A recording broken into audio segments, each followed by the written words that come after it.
Right, our final guest, who is just out through those double doors there, is going to ride a motorcycle in. So gentlemen, would you please start your engines? And is it going to start? We've had some worrying moments this afternoon where some of the bikes haven't started, but I'm sure this is it. Look at that, on the button. The 2003 Triumph motorcycle ridden by none other than John McGuinness. Give him a round of applause.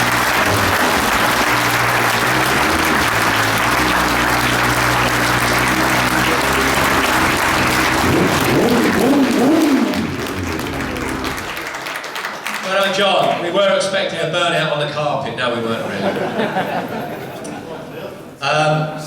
Or at least a stoppie. Anyway, John, lovely to see you here this afternoon. I know you've had a busy day walking around talking to people, signing autographs and doing everything else. But another round of applause, John McGuinness, ladies and gentlemen.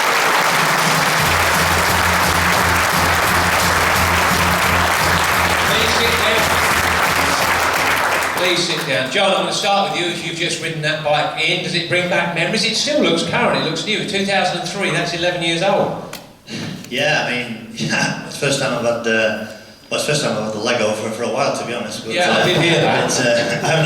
Yeah, I've seen it in the museum and wanted to take it home myself for my bike collection, but I've actually built one, an identical replica of it, because, you know, at the time it was something special. You know, it was obviously a British bike, something I'm, you know, very proud to be involved in. You know, I rode with Bruce Anstey and Jim Moody, and we won the Manufacturers Award that year at the TT, with Bruce winning the race. And you know, you never know what you're going to get from Bruce. You know, he just gets out of bed at the right side. His day. Yeah, he was flying. You know, and it was pretty emotional and amazing achievement for everybody in the team. And you know, working with Jack Valentine, who, you know, a lot of respect, and Steve Mellor built the engines. And I made a mistake on the first lap. I went straight on at Ballacrane and had to do a big U-turn in the road, and sort of a 3-point turn, lost about 30-40 seconds, and you know, I was the weak link to be fair, finished 10th in the race, but we won the Manufacturers Award. But I rode it at the Northwest 200 as well, qualified on pole on it, and I think race day was wet, and I think I'm the worst wet road racer in the world, so I was pretty average on that day. But and I rode it at Scarborough as well, so I had a decent result at Scarborough, and then, you know, that was it. The other day you thought it was one of your worst seasons, but you're all fully fit again. Yeah, I mean, I've never been fit. I've been a bit of a lump and a bit lazy, but I'm okay. I'm more or less, my wrist is more or less back to where it was. It's never going to be 100% right, because there's a lot of damage in there, a lot of dislocations, and there's a couple of screws in there as well. So, but it's okay. I raced at Darley Moor a couple of weeks ago and went faster than I've ever been before, which was encouraging. I raced at Scarborough. I was a little bit. You know, a little bit nervous when I went to Scarborough. The first day I was struggling a little bit, and then towards the end of the second day, the Gold Cup race, I was going okay, you know, and got my confidence back. But it took some getting back. I mean, you know, I've been racing a long time, and I don't like pain. You know, it hurts, and you know, when you crash bikes, I'm going a bit slow getting back up to speed. But we're back on it now, and I'm running for the RAF reserves team in Macau. I'm off to Macau next Saturday, which. Oh, it's next Saturday? Well, yeah, next Saturday we fly out, yeah. Okay. I noticed, I read that the other day, but what, had you always planned to ride that bike, or was that a change of plan? Well, no, I mean, I was looking after about a Honda for contractual reasons, and Neil's that tight, he won't send my TT bike over there, so he's got to pay the mechanics an extra 4 pence or something. So that buggered that one. So I asked you know, just look for the next best Honda really, which is Lee Hardy's RAF bike, and yeah, it's a good bike. I mean, I've never sat on it. It's normally the case for Macau, but as long as I just want to go and enjoy it and come home in one piece and just get some laps under my belt. And I mean, to be fair, the best thing about Macau is putting the bike in the crate and going back on the drink. Going to the casino. It's 4 days of fun and ladyboys, and 3 days of motorbikes, which is the worst bit, and then back on the vodka and whatnot. So. Yeah, I mean, I've done it a long time. It's my 17th or 18th visit to Macau, so I've been going a long time. But yeah, I mean, it has been a tough year for me. You know, last time I got injured was 2000, so you know, if you had a crystal ball, you'd have 14 years without injury, you'd have took that. But laying on those rocks in March, and you know, my world collapsed around me. To be fair, my wrist was wrecked, and I was in the middle of nowhere, in the middle of the lakes and things. So it's been a tough thing, and I was desperate to ride at the TT this year. Probably looking back, maybe I shouldn't have ridden. I did my best and I did an honest job. I think I finished 6th and 7th on the big bike, but I was wasting petrol really on the 600. But raced the electric bike, which was the icing on the cake really for that year, so it wasn't too bad. So, but I'm not finishing on an injury, no chance. I'm coming back and I'm going to have another go, even though I'm getting a bit old, but I'll have another go. Not at all, not at all.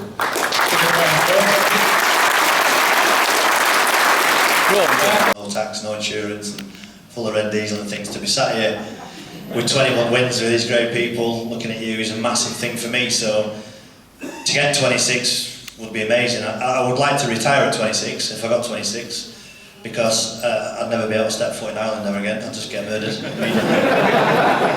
I think you're close to it now. yeah, it's quite funny, you know, you go to Ireland and you get a few threats off some of the old boys, you know, and I think they're joking and they're not, so I'm going to be a little bit careful, but you know, I remember matching Mike Aylward's like record of 14, and like Aylward was my dad's hero, and you know, the great man won 14, and I won 14 in 08, and it just felt a bit weird, and you know, one of the people I would like to have met would have been Mike Aylward. I wish he was in the winner's enclosure when I won, you know, just to talk about his 14 and my 14, but you know, I don't know, if I don't win another one, I've nothing to prove. I won't be too bothered. If I get to 26, definitely turn Tommy Leathers up at 26, but all I can say is I don't think I would be able to, I might be able to get to 26, but I don't particularly think I would win my last three the way Joey won his last three, by jumping on a super bike and then jumping on a 125 and then jumping on a 250. You know, if I jumped on a 125, it'd just disappear on my ass crack. You know? There's no way I could win on a 125, so there's the spread of machines he rode and the conditions and what he achieved was probably better than what I'll ever do, and you know what Joey did in the Irish circuits as well, and a lot of people didn't give him enough credit on short circuits. You know, he finished 6th in the 250 Grand Prix in 1983 or something, so, or 78 or something. So, you know, but the answer to your question is I'm not really thinking about it. It would be nice to match it, and then definitely go on gardening leave. We'll see. Any more questions? Great question, because a lot of people do push and shove their way through, and sometimes I find it very embarrassing at the TT, and my job is to go around with a microphone and talk to these guys, and I know full well they do not want to talk to me, and I know they're going to give me the same answer, because what else can they say? So it is very, very difficult. And John, do you find it difficult? I mean, at the end of the day, I'm still a motorbike enthusiast, and when I was younger, I was, you know, going back to the Joey thing, you know, Joey was my hero, and I went to get Joey's autograph, and Granty's and Crosby's, and you know, all the top riders at the time, and you know, and they did sign my autographs and things, and you know, I know, and other people didn't. I won't mention the names, but I didn't like them. And if I was one of those guys that didn't give the fans the time back, I know how I felt at the time, and I got rubbish by them. So. You know, but I do enjoy it. I enjoy the people, I enjoy the enthusiasts, I like the kids. I've seen kids grow up into adults and raced, and I'm racing with some of these kids now myself. And but yeah, no, I do. Sometimes it's a little bit frustrating. You know, there's always one who says just one more, and you have to go to get changed or to go onto the grid or whatever. Then that one person thinks you're an asshole. Well, you're not actually. You've been stood there for an hour. You know, so it's a bit of a fine balance, but I don't mind it. It is a bit of a face sometimes, but I do like the people. A lot of the times I'm quite nervous, you know, the TT, I still, you know, my heart's pounding out of my chest, and, you know, lots of things going on in my head about have I got everything sorted, and, you know, you've got to be nervous at times, and that's the bit where you can be a bit short with people, but I never have been. I've always tried to be that way, and, you know, it's something I sort of pride myself on as well. You know, I like, without you guys, we're nothing. Without, you know, everybody else, we can't go racing. So without the fans, and we can't do it. John, do you notice the difference? You watch TV, I know you follow the MotoGPs and everything else. The pressures, you think it's more now than it was in the old days? Can I just remember trying to get... Sorry, 2 seconds. I think she was answering the question I spoke to her today. She said, I told her I was under pressure from Honda to lose some weight. Is that the one you were going to ask me? Really? I've got to lose some weight off Honda, by the way. That's pressure. Have they told you not to? Yeah, I've got to lose some weight, yeah, no, seriously, yeah. I've got some dodgy scales, you want to borrow them? I've got a, it's supposed to be secret at this point, I've got a £100 bet on with Neil Tuxworth.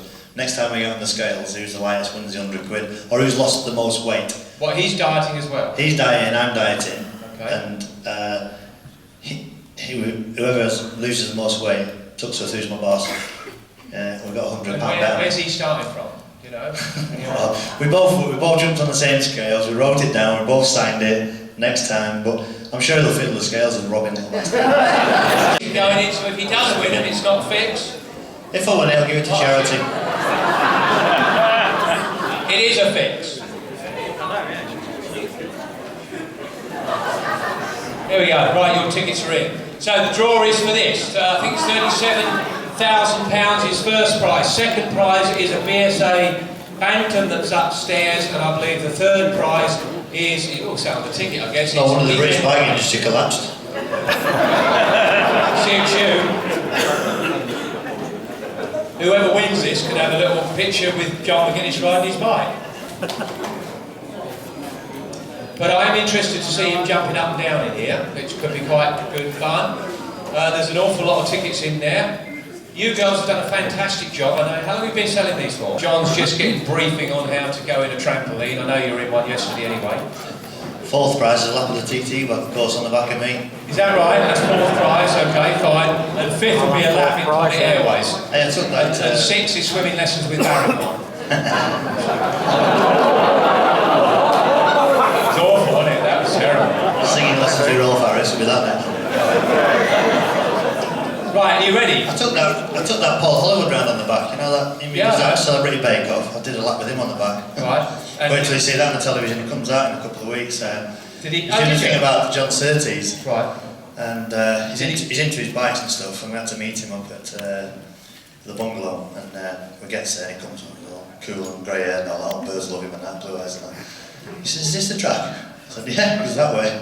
So he's riding around on his Ducati a bit, and I got him on the back, and we got the earpieces in, he's talking away, he just screamed the whole way. 37-mile screen. Well, we did it with the mountain course was shut, so I could get on the racing lines and really get going. We were doing about 170-ish in towards the 33rd mile stop with him on the back.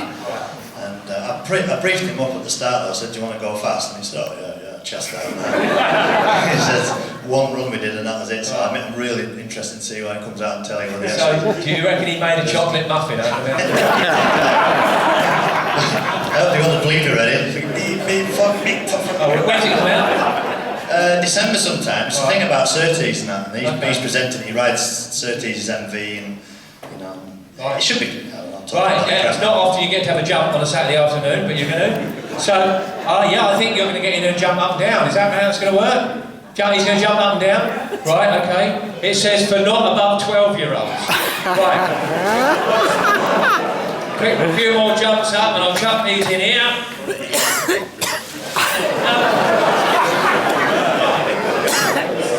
Grab one for third prize. Third prize coming out. And we're going to find out who has got third prize for this. Yeah, I know you have. Right. Third prize is Matthew Williams. Matthew Williams, and we've got 143741. Matthew Williams, and I'll give that ticket to James here, should I? So Matthew Williams has got a lovely weekend away. A little kick around. So second prize, BSA Bantam. There we go. Oh, you zipped him up now. Nicely done. I know, he's very messy, isn't he? Right. Shall we just put a lock on it and leave him in there? I'll have it. Right. Hang on. We've got to get you out of here. Thank you. Second prize for the BSA Bantam. Drum roll. And I think it's Rachel Drayness. Rachel Drayness, I think, and I'm not very good with some people's handwriting, but it looks like that, unless you can see anything different. Is that Rachel Drayness? Yeah, Rachel Drayness gets the BSA Bantam.